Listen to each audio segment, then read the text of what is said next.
Hey, horror fans.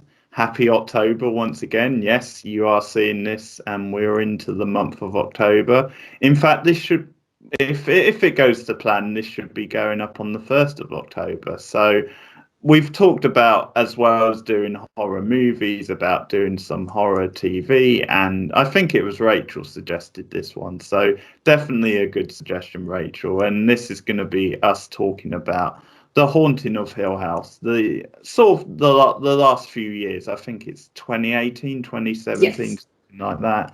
It went up on Netflix, so Netflix original. Definitely one of their big, like, sort of recent TV shows, and it of course comes from the Shirley Jackson source, the novel, and a lot of people would know obviously a movie called The Haunting from the 60s, which is based on the same, like, novel story source. From what I understand, sticks to the source novel. Talk about the first episode, which is called Stephen Sees a Ghost. And the setup of the show is that you have these siblings who in the past lived at the haunted house of the title. So it goes various scenes. You get flashbacks to their youth at this house, and obviously the idea is that the house is haunted. They live there with their family, with their parents, and something happens in the past to the mother, which means they have to leave Hill House. They have to, like, rush out and leave during the night, and something has happened. There's obviously ghosts, supernatural type things happening. And then it sort of goes to the present day with the siblings and the father a little bit as adults, as older people, and sort of what they do, which I think works quite well for what they're doing with this, is then each episode tends to follow like a different, like, sibling, and that's sort of become the basis of it, where you'll see them in the present day, what's happening with them, the effects of obviously years ago, but it will cut back and forth as well, so it will give them, I guess, a little bit more context with those earlier scenes from Hill House. And as I said, this one, by the title, sort of focus on Stephen, who's like the oldest sibling, who many years later he has become basically a writer slash journalist of, like, sort of supernatural type fiction. And obviously one of the big talking points in this first episode is this idea that then he's actually, this is based on what happened to him all those years ago, even though he denies that. He claims that it's, he's sort of, it's fiction basically. He's telling other people's story, not his own. Helping this woman who's had an experience where her husband has died in the house, and she thinks, or she claims, that she saw him come to her as a ghost. And it's sort of this thing where he's using her story as a basis for, like, another book, and he kind of helps her out a bit, says, I'll stay in the house, I'll let you know what happens, that kind of thing. And I mean, I'm getting into spoilers now, we can talk more about it, but that's the setup. And we also get introductions to the other characters and some of the things they're doing. But before we talk more about it, Rachel, you'd obviously seen this before. Is this your first rewatch? And how? This will be the third or fourth time I've seen this Oh, one. So when this first came out on Netflix, I was so excited. This is right up my alley.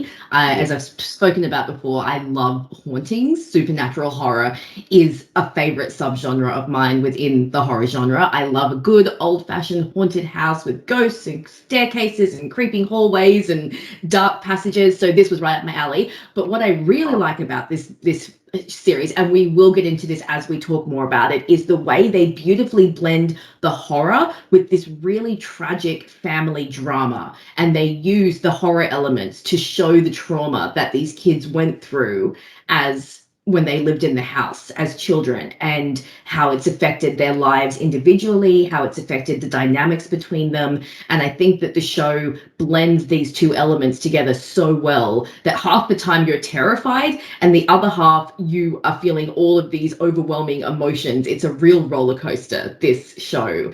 And of course, Mike Flanagan is so quickly establishing himself as like a great modern horror storyteller. You know, so many of his projects have been so fantastic. You've got this one, you've got Bly Manor, which came after, the movie Hush on Netflix, Gerald's Game. These are all, you know, fantastic movies, and he builds atmosphere really well. So yeah, so this will be the third or fourth time that I've rewatched this. It's one of the few horror films recently that has actually scared the crap out of me. I remember after watching this the first time, I can still remember getting up in the middle of the night and just being like, okay, just run to the bathroom and run back to the bedroom and don't look anywhere, because it was in my head. So, and I think this episode, right from the beginning, really establishes the mood, the tone, the setting, the characters so well. So we are going to get into major spoilers during this discussion, guys, probably for future episodes as well as current episodes. So if you haven't seen the series, maybe just watch it first and then watch our reviews, because I think it's impossible to discuss this show as in-depth as we like to discuss things without getting into major spoilers. So the opening, sorry, you go. No, just I think Mike Flanagan, that's a good place to start, because like his style, and this is very cinematic, the way it looks and the way it's shot, and it's really atmospheric, and you can see the direction there. You can see this is a director who understands the horror genre, knows how to make it scary, knows how to get under your skin, and that's obvious from the very early, like the very first scene in the house in the flashback. It's very cinematic and suspenseful. There's a good style to it. Sort of like the period stuff, the way they distinguish the two. So that's something that's worth flagging up, because obviously we obviously live in a more cinematic era for TV anyway. That's one of the big things about the progress. But obviously when you have like a Netflix style show, it doesn't always work out like that. Some of them can look a bit sort of bog standard, and like there hasn't been that much money spent on them. Either that, or maybe it's just then you don't quite have the direction to really bring it up. But with this, they've obviously got the right guy for this sort of thing, and it shows from the start. And clearly they've spent money on this, and it's like money well spent, I think. But Flanagan is obviously a big sort of key to that. But I agree with you also, then it's very grounded, you know, the characters and the drama. You believe in a lot of what's happening to them. And it's sort of crucial, really, I think, to point out that there's actually, like, the actual horror in this, the horror, like, jump scares in it, they're quite sparse, you know, there's not actually that many.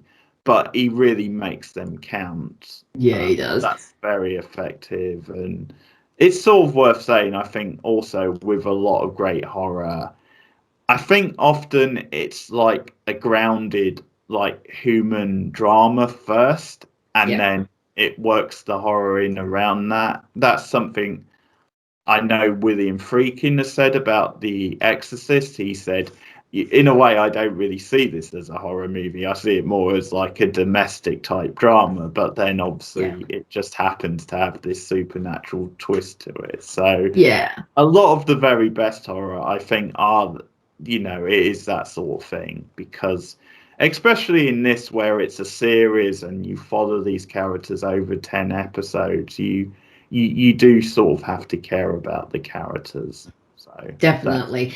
And I think this show does a great job at establishing characterization, like right from the opening scene of this first episode, which is a great opening scene both for the series and for the episode. We see the kids at Hill House. We see the older brother Stephen waking up in the middle of the night because he can hear one of his younger siblings crying. And this is when we get the first introduction of the bent neck lady, who will become a major player in this series.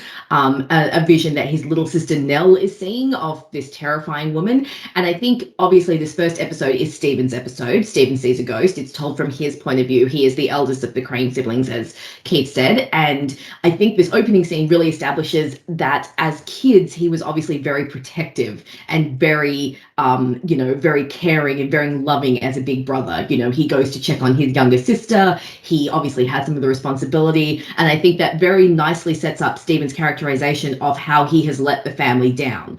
because as you mentioned, he has published books that have been about their experiences. His very first book was The Haunting of Hill House, which was based on their past experiences, and his siblings are not happy with him for publishing this book. And we'll get a bit more into the reasons that he published this book and how it came about. But I think that this setup of seeing him as a younger sibling and when they're younger, and seeing how protective and how loving he was versus how distant and how fractured the kids are now that they're adults, beautifully sets up that family drama that we're going to get into. So I think that that first scene right off the bat was a great way to establish where we're going. And then, of course, it has the creepy factor of Nell goes back to sleep and you see the bent neck lady appear behind her. The scares in this film are just, they're brilliant. Like, Mike Flanagan is a master at tension, and we will talk more about this with some of the other scenes in this series, but the way he builds tension and the way he directs the scenes so that you are on the edge of your seat the whole time, it's brilliant. And he knows how to do a good jump scare, which is really hard today. Like, these days with horror audiences are a lot more savvy, they expect a lot more, so to be able to still do an effective jump scare, that's very impressive. And he has quite a few good ones in this series. So interestingly, I'm pretty sure he directs every single episode in season 1. I think, which is amazing. That's a huge undertaking to direct all 10 episodes by yourself. But he's just so great, and his direction is so good. And then, of course, you have the scene of Steve, going to this woman's house and investigating whether or not her husband's ghost really is haunting her. And as we find out, he ends up giving her a logical explanation for what she's been seeing and what she's been hearing. But it very nicely sets up this theme that this series has of what is a ghost, and the way it blends the supernatural and ghosts that you create in your own mind. So it kind of gives you this explanation of some of these ghosts are real, they're actual ghosts, but some of these ghosts are things that you've created. It's like Steve says, a ghost can be anything. It can be a memory, it can be a wish, it can be a nightmare. And I think that the fact that he gives this lady a logical explanation for why she's seeing these things, while at the same time in this episode he literally sees the ghost of his sister, I think that just beautifully sets up the way this series blends reality and horror. A lot of the times when they see ghosts, it's like, are they actually seeing this ghost, or is this a memory, And we see that the father obviously has his own ghost that he's talking to himself, and we see him kind of interact with someone who isn't there. And so I just think so much that's established in this first episode just sets up the rest of the series so well, and for what they're kind of going for. That's interesting, though, because it sounds like you read that scene a bit different, because the way I read that scene is then I don't think he actually believed then the ghost wasn't real. It's to me, the way I read his character, like at this time, is I think then he's almost buried this stuff, and he's almost put up the defenses, and he's like hiding behind this role as like almost like a journalist and author, where he's very detached, and he is sort of very skeptical, like compared to some of the other characters, even though he's obviously had this experience, which kind of confirms at least that there is such a thing as this stuff. So I actually read that scene where it was part of his defenses almost, and he didn't want to believe in ghosts. He didn't want it, buried it.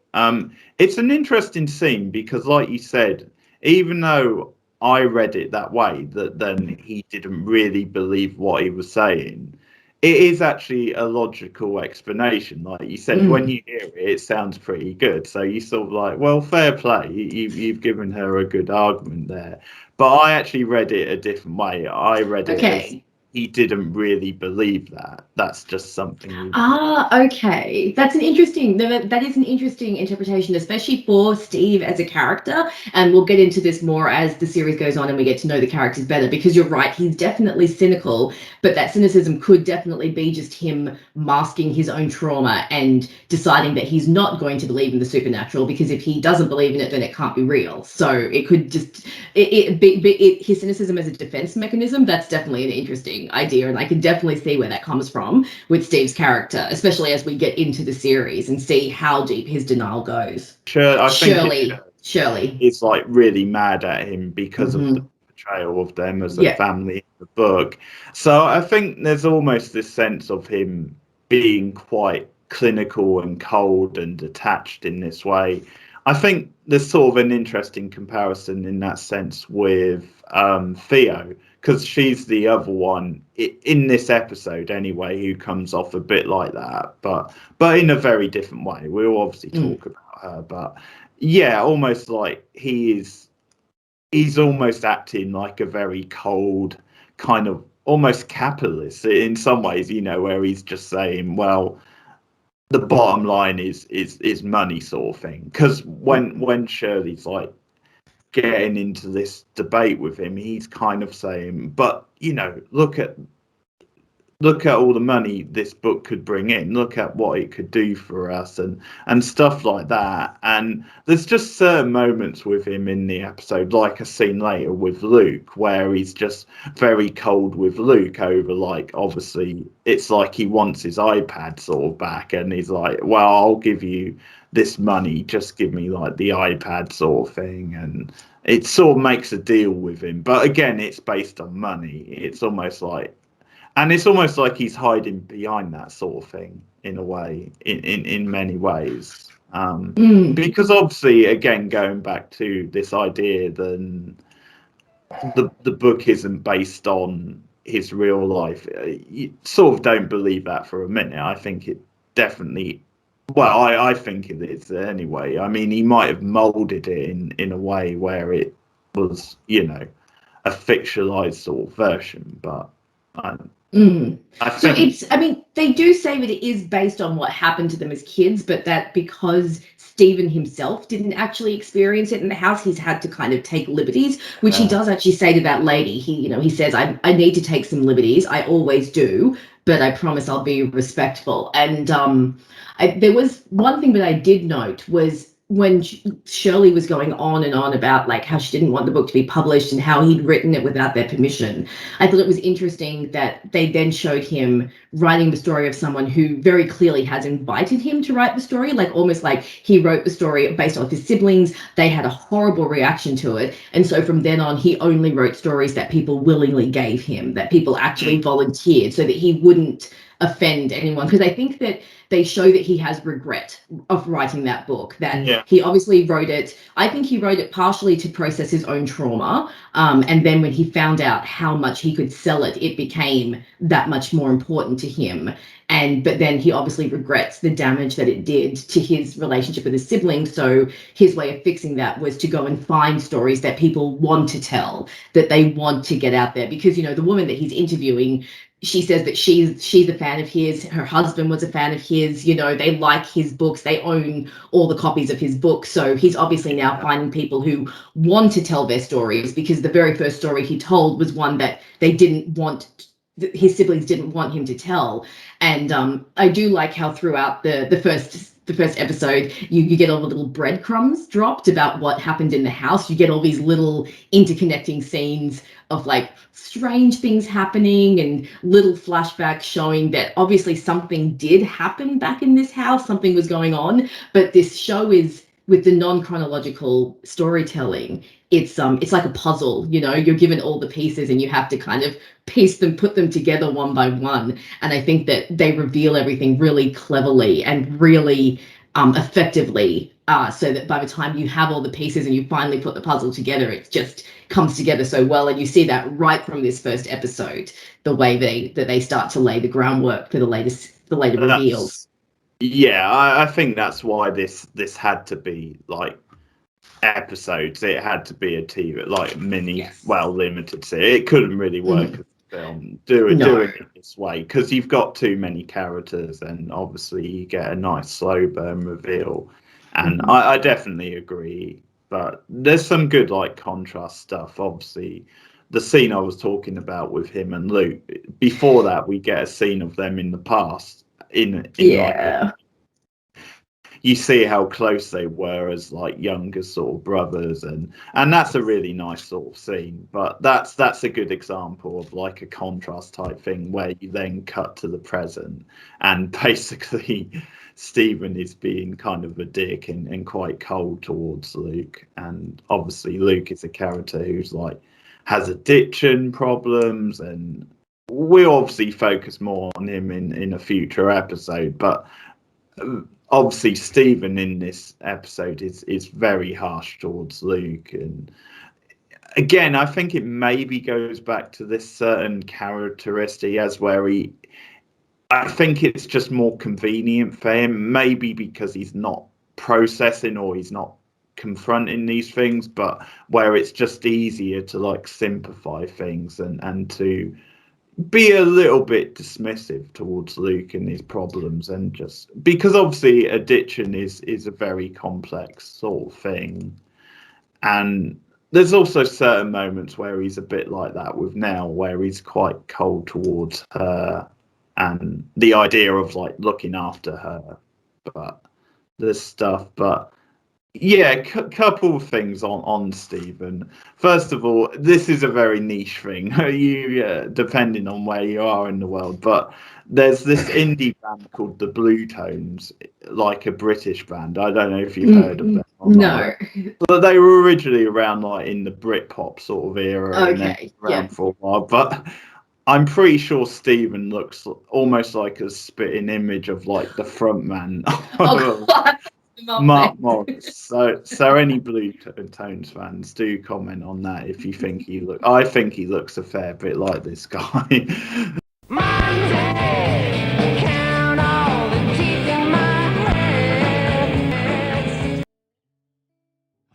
Reference him there, and I don't know if it's necessarily a problem with the character, because I do find the character quite realistic. But he is one of those characters that frustrates me. I do find him annoying. I find him quite obnoxious. In a way, we only get a hint of it in this episode. I think it gets sort of worse in later episodes. I do think he generally is quite sort of douchey and unfair with his siblings. Now, again, I don't think it's a problem, because I think some of those things ring quite true to life. So it's not really something that takes me out of the character. But just as a person, he's not one that I have like the most sympathy with at times. Oh, this is great. I'm totally going to play devil's advocate here. Stephen Crane is my favorite of the Crane siblings. I love Stephen. I know. So this will be fun going forward. So here are some counterpoints to your arguments. First of all, okay, I have to say I'm an eldest sibling, so I do tend to identify with other eldest siblings, especially eldest siblings who have some sort of protection over their younger siblings, or have been told that it is their responsibility to look after their younger siblings, because I got that a lot growing up. You know, you're responsible for your younger siblings, almost like you're turned into like a third little parent. And so you end up with kind of responsibilities that your younger siblings don't quite understand, or, you know, don't quite appreciate that you are in this different position to them, where you are almost having to be like a second parent. And Stephen in particular obviously feels like he has failed his siblings, which is a horrible position to be in. And he obviously feels like he's let them down, and he hasn't been the big brother that he should have been. And of course, we will find out later on in the series like what their home life was like after they left Hill House, and what happened with like their father and stuff, and that adds to it. But you know, the scene with Luke in particular, like, I know that Stephen's very cold there, but you have to remember, and again, Luke is such a sympathetic character, which again we'll get to when we get to his episodes. He's very easy to like. He's sympathetic. He's got, you know, this addiction problem which a lot of people would obviously be able to relate to. But as much as addiction is an illness, it is also something that people need to take responsibility for. And the way that Stephen reacts when he comes home and finds Luke there you just get the feeling that this is not the first time this has happened. This is not the first time that he has come home to find that his little brother has come and robbed him for drug money. Like, obviously, we find out later down the track what is actually going on with Luke here, but just the way that he comes in and he sees Luke there, and he just looks so resigned because he knows he's been down this road before. He's come home to find his little brother stealing things before. And I think when he says, give me the iPad, it's more just kind of like, look, you can take the camera because I'm not actually using the camera, but I need the iPad for my work. So I'll give you the money. Just please leave the iPad. Like, I do think he is too cold. And I do think that he could have maybe, taken the time to actually find out what was going on with Luke. Like, is there an issue? Last time I heard you were just in rehab and you were doing fine, but he's too preoccupied with his own stuff to kind of realize that something is definitely wrong. But just to play devil's advocate on that scene, I don't think it's Steve just being a dick. I think it's Steve being like, here we go again. Little brother is stealing shit from me again. This is just the best solution, is to just give him the money because he obviously needs it. But I do know that Steve is an unpopular character in the Hill House fandom. He's one of the least popular siblings. Him and Shirley tend to vie for least popular sibling. Okay. But I have always loved Steve. I think I identify with his cynicism, because I am a very cynical person, and if I went through an experience like his, I would probably hide behind cynicism the way that he does, and denial. So I think with Steve, I think there's a lot of layers to him, and I think the fact that he comes across as such a dick kind of hides those layers, and the fact that he is actually just struggling like the rest of his siblings. But we'll definitely get more into we can return to this, because I can see that. Obviously, just with Luke and the addiction, which again we all return to, but that's some of this is it's just what you bring to it, because with a brother of mine, for example, he went through similar stuff, addictions and stuff. So the way Luke was portrayed in that sort of did hit home for me. So of course, it rang very true, and I think that's maybe sometimes it's what you bring to these things. But no, definitely. I understand what you're saying with Steve, and definitely, as I said, a lot of this stuff doesn't necessarily make him a bad character. I mean, some of the stuff we've talked about in this episode with him and the book, and him with maybe being a bit suppressed and showing this stuff off, but also, maybe obviously having certain beliefs and being quite intelligent and stuff like that. And I certainly got the impression then he does have an interest in helping people as well. Like, I think he did want to help the woman, for example. He did, which maybe does lead some credence to what you were saying, that maybe he was actually giving it to her straight, then he didn't believe it was a ghost, really. But obviously we read that a different way. But these things, I think actually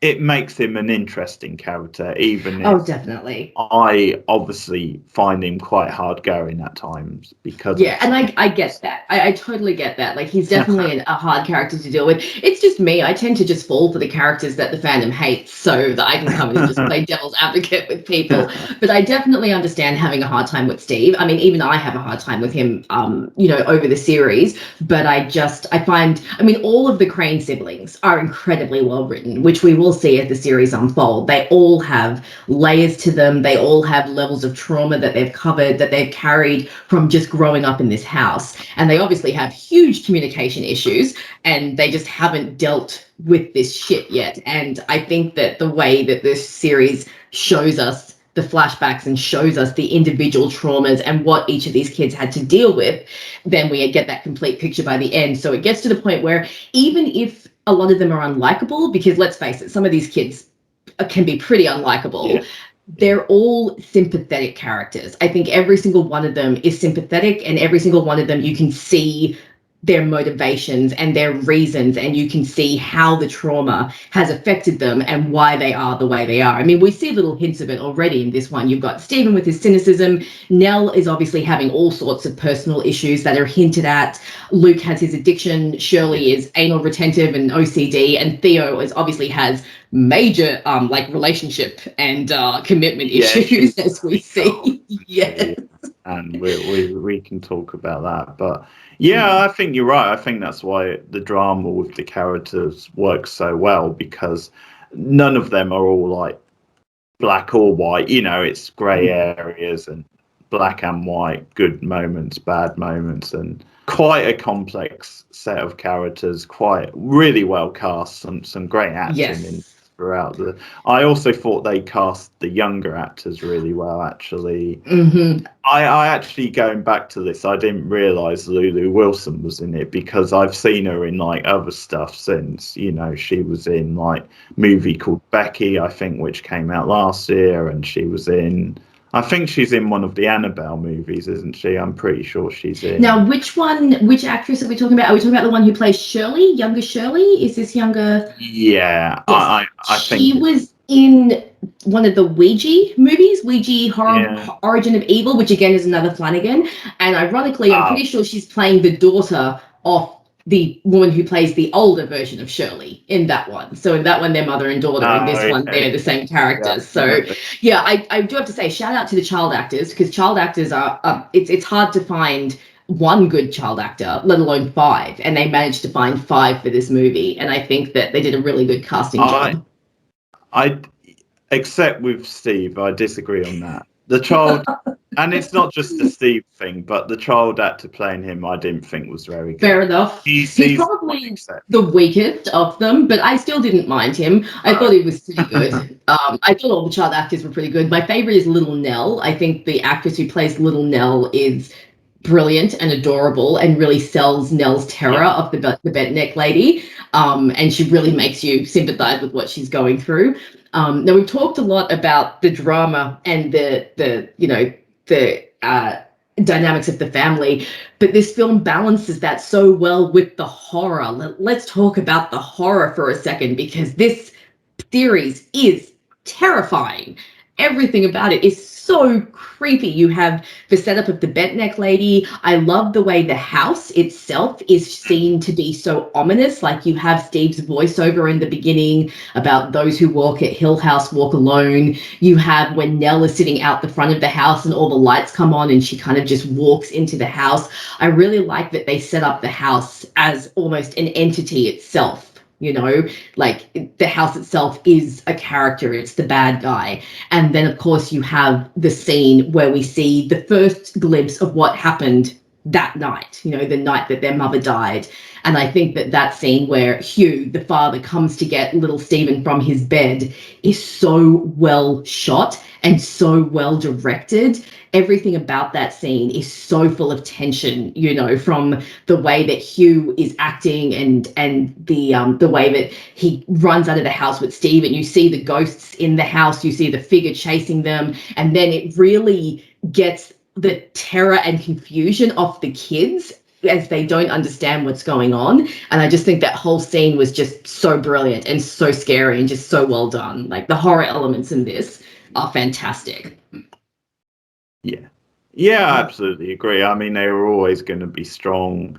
And I think he was quite clever with those. I'm not sure if he writes this whole thing or if it's a collaboration. I think it's co-written, but he definitely directed everything. But I think he does have, co-writers. But yeah, I think also because of what we were saying before about, in this first episode at least, the scare scenes being quite sparse, which is very effective. But then when you consider this as like a 10 episode sort of thing, you have to make them even more sparse, because even more so than in a movie, if you went to like jump scares too often, like if you had 3 or 4 every episode or whatever, then it would soon start to grate and you would maybe lose some of the impact. So yeah, you do have to pace it in a very different way than you would if it was just a movie.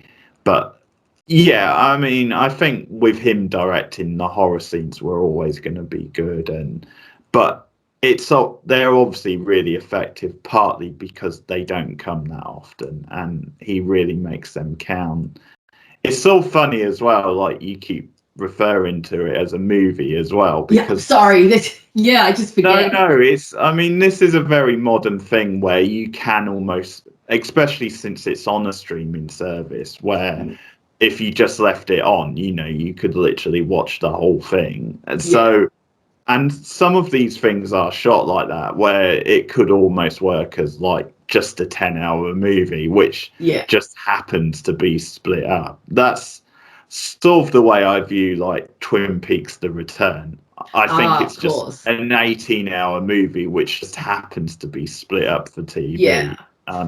Because obviously in that one you don't really have cliffhangers like you did in the original show. So I think it works even more as like that. But no, that's sort of interesting, especially with it being on a streaming service. Obviously, it definitely is a TV show, or I'm not even sure saying TV show is accurate considering it's streaming, but it is TV. But in some ways, it is so cinematic, and the way it would flow, I think, on a streaming service, if you sort of, I don't know, it wouldn't be the easiest binge, but obviously you can imagine it flowing quite well if you just like left it on and played all sort of 10 episodes. Oh, no, it does, because I'm pretty sure when I first watched this, I binged this over an entire weekend. I just watched the whole thing back to back to back, because it was, and I mean, even yesterday when I was rewatching this, I started to watch the second episode and I was like, oh, no, right, we're reviewing this. Turn this off until next week,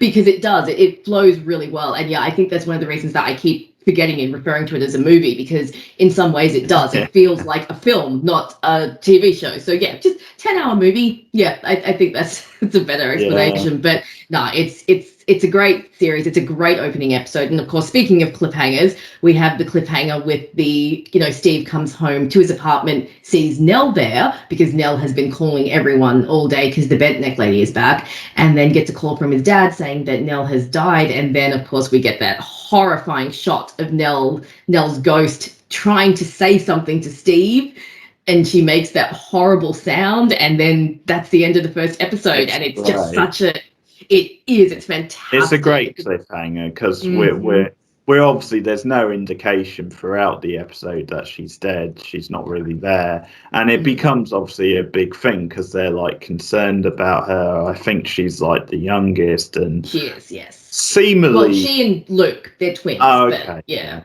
But seemingly, at least just on the face of it, she's the one who has been the most traumatized by what happened, but partly because she is involved in like a particular moment, and that has stayed with her. So for a lot of the episode, it really sounds like her vulnerability and how unstable she is. Could she potentially like commit suicide, or they're just worried about her? The twist where it turns out she's already dead, and that's the big cliffhanger at the end. With Steve on the phone. Yeah. I don't know if you'll notice, but it'll be interesting to keep in mind as we continue to watch. Flanagan has said that the 5 cranes are supposed to represent the 5 stages of grief. So each of them is supposed to represent a stage of grief. So as we continue to watch, now I'm trying to remember which is which. What have we got?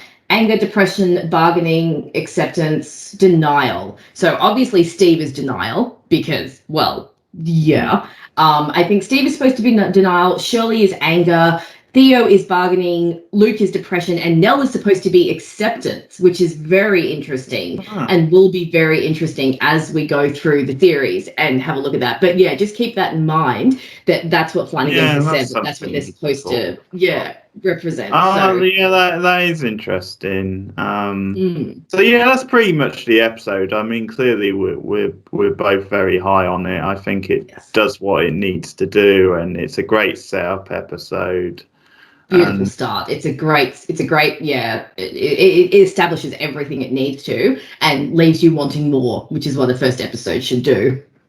Yeah, and I mean, just a couple of things before we sort of wrap up, but another thing I like about it, in terms of talking about it as like these episodes and the TV type thing, I also like then you get different lengths for the episodes. Not every episode is the same. I think a lot of them are roughly the same, but I know there is at least one that's like over an hour, for example, and they're not all the same length. And that's something which is a bit more on these like streaming shows. You can be more Yes. flexible because obviously no ad breaks. There's not as many restrictions. So and that's a good thing in something like this when you have like this sort of director that comes from cinema and like wants to put his own mark on it, and clearly for the story they're telling, he would feel then there's some episodes where they need a bit longer than others. So I like that flexibility. It's something I like about these like modern streaming shows. Then not every episode has to be like 45 minutes or whatever. And another touch I liked about the characters in this and the setup is sort of how they related it, like their jobs in the present to their experiences in the past. Yes. So, for example, it's Shirley, isn't it? She owns like a funeral home A with funeral house. her husband. Yes. And again, that is sort of on point. That's something you can imagine. Yeah, Yeah. if you had that experiences in the past, you probably would be quite macabre and have an interest in like death. But also, it's quite a nice thing, I think, where because she's experienced this stuff, she actually does want to help people through the trauma of death as well. So stuff like that, and it's similar to what we said with Steve, where I think actually he like with the woman, he does actually care about helping her through her grief. So some of the jobs, especially with Shirley and I think Steve, they do sort of fit that. So yeah, Theo too, when we get to Theo's episode, and when we get to Shirley's episode, which I think Shirley's episode is the next episode, we'll have an even more in-depth look at why she chose funeral director, linked to her mother's death. You haven't mentioned, is this the first time you've rewatched the series since you watched it? Oh, okay, so this is very fresh. Yeah, it is. I remember when I first watched it, when it came out, there was some episodes I probably saw more than once just because I think I was like watching an episode with other people or something. But yeah, a proper like rewatch. This is actually my first time rewatching it. So it's been a few years. And I'll say I don't think we'll rate individual episodes, but we'll just give our overall impressions on the episodes. But obviously, when we get to the end, we will do a rating for the whole show. But we're off to a great start. We're definitely both really high on this first episode. It's a great way to start things, and it's obviously interesting because you've actually watched it a few different times, whereas I've only seen it the once. So and we're sort of a few years down the line now because it's 3 or 4 years since it came out. So I'm actually like revisiting it for the first time. So there will be a lot of things I've sort of forgotten. So that's exciting. This will be interesting going forward. Yeah, I think it'll be good, and we'll see how our reactions are to the other siblings and whether we agree or disagree on their likability. Because we're firmly on opposite sides of the fence when it comes to Steve, but we'll see what we can do about that. But no, it's a great first episode. It's a great start to the series. So I'm looking forward to going through the rest of the episodes and seeing how we go. It'll be a good ride. Definitely. So that's obviously the first episode of The Haunting of Hill House, which, in case you didn't know, it is up on Netflix. So if you've never seen it, go and check it out if you want to watch along with us. So episode 1, if you have seen it, let me know your thoughts in the comments below. And we're going to be doing really throughout October and a bit into November as well. But we'll obviously be putting this up. As I said, this should go up on the 1st of October. So you should get a good like 4, 5, maybe 6 of these in October. So it's something else we're doing alongside our extra horror movie reviews for the month. So let me know your thoughts on this first episode of The Haunting of Hill House and how you feel about the show overall. But I will say, don't go into spoilers really past this first episode, just in case someone hasn't seen it, who sees the comments. So just really talk about this episode or general feeling. But there you have it. That's episode 1. Episode 2 review soon. And also check out Rachel's channel as well, Rachel McDonald. If I remember, I'll put the link in the description because this is going up a bit later after we record it. But I normally put it in like the main movie review videos. So thanks, guys. Take care. See you again soon. Happy October.